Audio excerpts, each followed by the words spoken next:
नमस्कार शेतकरी बांधवांनो आणि माझ्या सर्व प्रेक्षक मित्रांनो, आज आपण एका अशा विषयावर सविस्तर बोलणार आहोत ज्या विषयाने महाराष्ट्रातील लाखो विषय म्हणजे जमिनीचे प्रलंबित वाद। आपल्याकडे एक म्हण आहे, जमीन ही फक्त मातीचा तुकडा नसते तर ती स्वाभिमान आणि पिढ्यानपिढ्याची कमाई असते। पण दुर्दैवाने या जमिनीच्या एका गुंठ्यासाठी, एका बांधासाठी किंवा फेरफारातील एका चुकीमुळे महाराष्ट्रातील लाखो कुटुंब न्यायालयाच्या आणि तहसील कार्यालयाच्या पायऱ्या झिजवत आहेत। पण आता सगळ्या त्रासाला पूर्णविराम देणारा एक ऐतिहासिक निर्णय महाराष्ट्र शासनाच्या महसूल वन विभागाने जारी केला आहे। शासनाने राज्यभरात महात्मा ज्योतिराव फुले महसूल लोक अदालत अभियान जाहीर केले असून ते 1 सप्टेंबर 2026 ते 31 मार्च 2027 या काळात राबवले जाणार आहे। आता प्रश्न हा पडतो की शासनाला अचानक एवढा मोठा निर्णय का घ्यावा लागला। यामागचे सर्वात मोठे कारण म्हणजे महसूल न्यायालयात टिमलेला खटल्यांचा महापूर। आपल्या राज्यातील मंडळ अधिकारी, तहसीलदार, उपविभागीय अधिकारी म्हणजे प्रांत अधिकारी, उपजिल्हाधिकारी आणि जिल्हा अधिकारी यांच्या अर्धन्यायालयीन कोर्टात आज घडीला लाखो प्रकरणं धुळकाट पडली आहेत। महसूल विभागातील अधिकाऱ्यांना दैनंदिन शासकीय कामे, निवडणूक ड्युटी, नैसर्गिक आपत्तीचे कामं आणि इतर प्रशासकीय जबाबदाऱ्या सांभाळाव्या लागतात।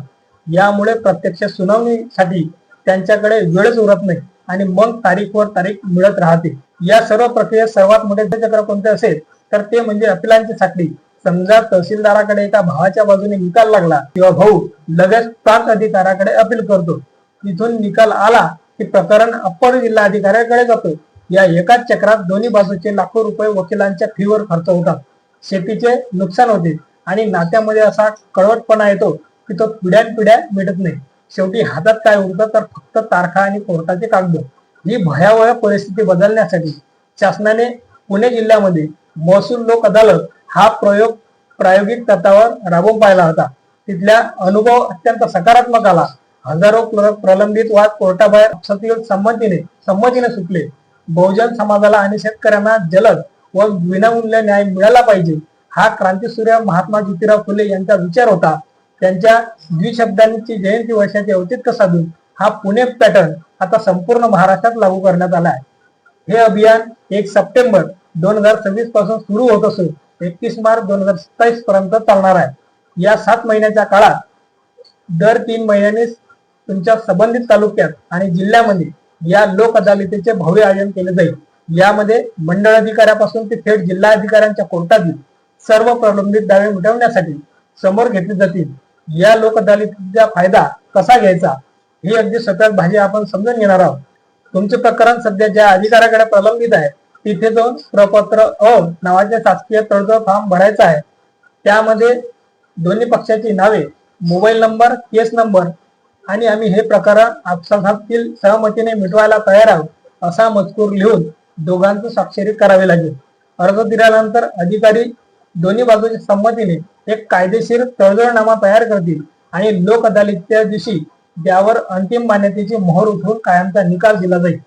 या लोक अदालतीचा सर्वात मोठा फायदा असा आहे की दोन्ही पक्षाच्या संमतीने निकाल दिलेला असल्यामुळे या निर्णयाविरोधात पुन्हा उच्च न्यायालयात किंवा वरच्या न्यायालयात अपील करता येत नाही। म्हणजे ज्या दिवशी लोक अदालतीचा निकाल होईल त्याच दिवशी तुमचा जमिनीचा वाद कायमचा व कायमस्वरूपी संपेल। त्यामुळे माझे सर्व शेतकरी बांधवांना विनंती आहे की कोर्टाच्या फेऱ्या मारून आयुष्य आणि पैसा उद्ध्वस्त करण्यापेक्षा 1 सप्टेंबर 2026 ते 1 मार्च 2027 या कालावधीत या महात्मा ज्योतिराव फुले महसूल लोक अदालतीचा आवर्जून लाभ घ्या। आपसातील हवे दावे मिटवा, शेतीवर लक्ष केंद्रित करा आणि शांततेने जीवन जगा। हा व्हिडिओ जास्तीत जास्त शेतकरी बांधवांपर्यंत आणि व्हॉट्सअप ग्रुपवर नक्की शेअर करा, जेणेकरून लोकांचे तरी वर्षानुवर्षे अडकलेले प्रकरण मिटायला मदत होईल। माहिती आवडली असेल लाईक करा आणि चॅनलला सबस्क्राईब नक्की करा। धन्यवाद। जय हिंद, जय महाराष्ट्र।